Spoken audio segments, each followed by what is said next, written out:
Today, this lecture is really going to focus on how do we make the most of our different emotional experiences, and I'm going to start with what I would consider a relatively simple, though complicated question, which is how do you cope with emotional, especially stressful situations? And there's essentially two ways that you can deal with emotional situations.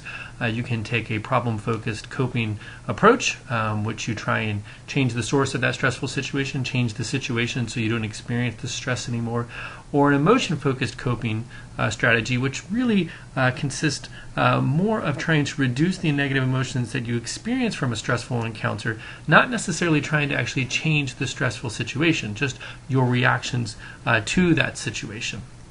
Now, interestingly, early research on stress and coping was able to consistently demonstrate that there was a negative association between emotion-focused coping and positive source of outcomes, or that there was essentially a strong association between maladjustment and emotion-focused coping.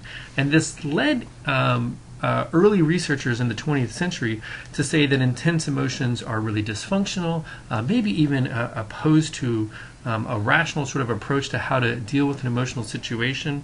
And what's interesting is that Stanton and her colleagues started looking at emotion-focused coping, which in this case we're going to define as really the ability to regulate your emotions that are surrounding the stressful encounter.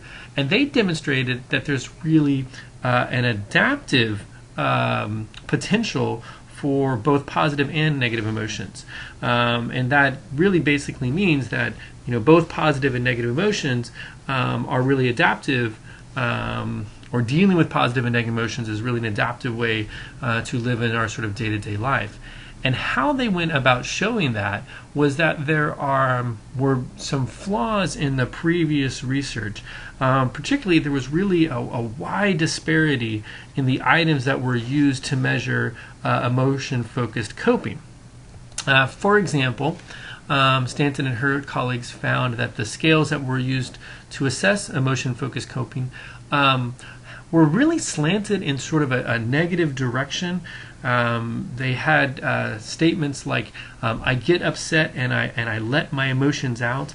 And if you look at this item, what you can really see is that the item is sort of assessing emotion-focused coping in a way that would be positively correlated with a negative view of the self. And there's something sort of wrong with yourself, that you're sort of letting your emotions out.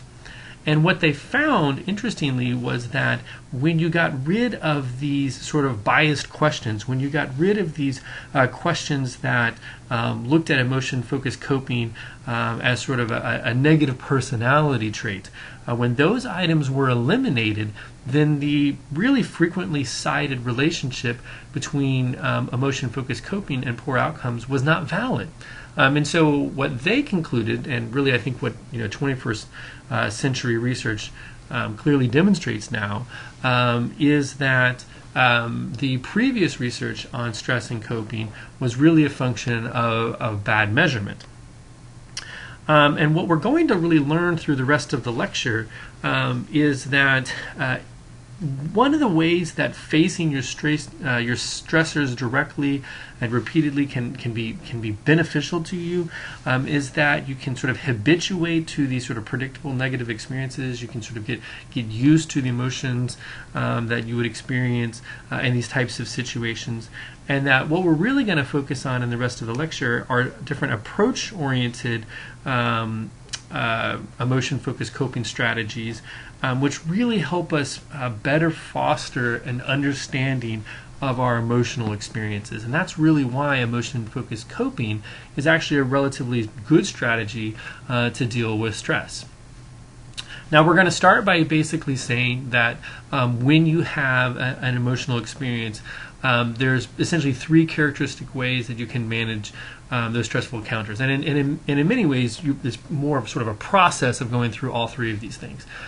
So the emotional experience has to be identified, it has to be processed, and in some ways you could also sort of express that. So emotional identification is really becoming self-aware, sort of understanding that you are being emotional. It's really sort of an acknowledgement. It's that sort of aspect of mindfulness we'll sort of see later, that emotion is actually occurring.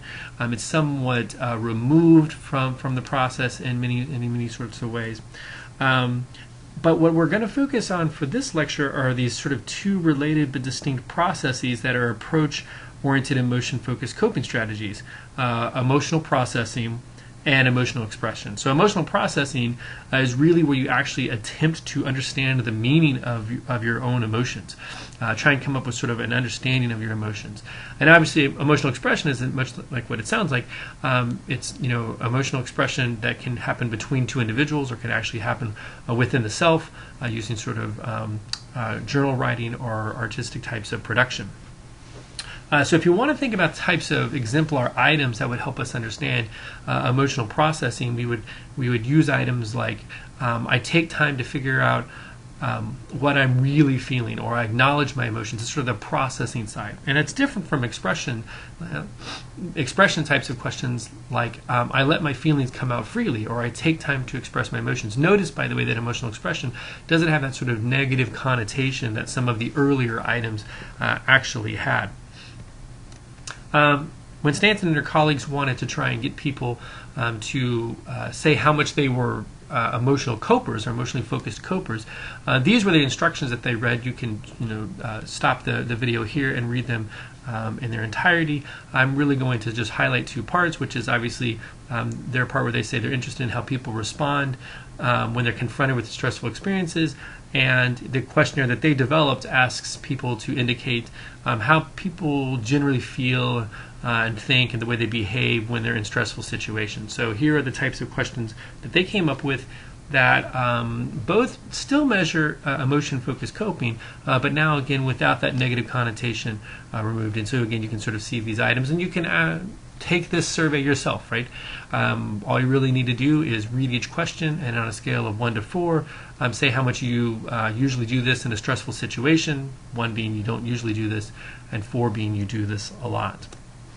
And what they found was a litany of just really fascinating series of results, and so we're just going to actually try and highlight all of these types of results here. So first, they find that women who used emotion-focused coping perceive their health status to be better. They actually have lower distress and importantly, actually fewer medical appointments, even though they obviously have medical disease that they're dealing with.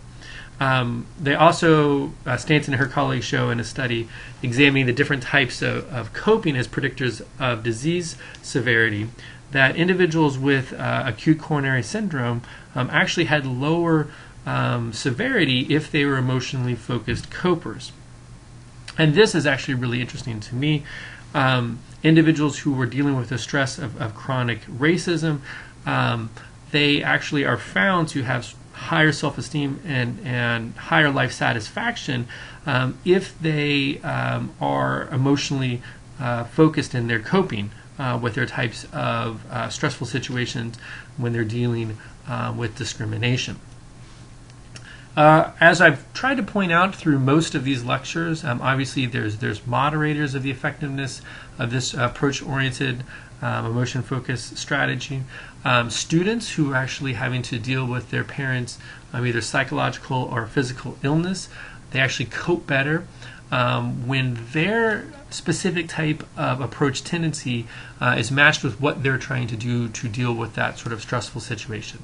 This is very typical in the personality literature. We call it person-situation fit. So if what you're told to do to deal with a stressful situation fits your personality, you tend to get the best outcomes.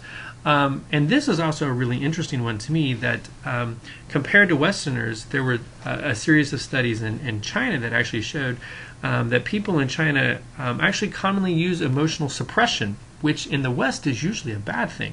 But this type of strategy doesn't actually have the same negative correlations in China as it does in Westerners.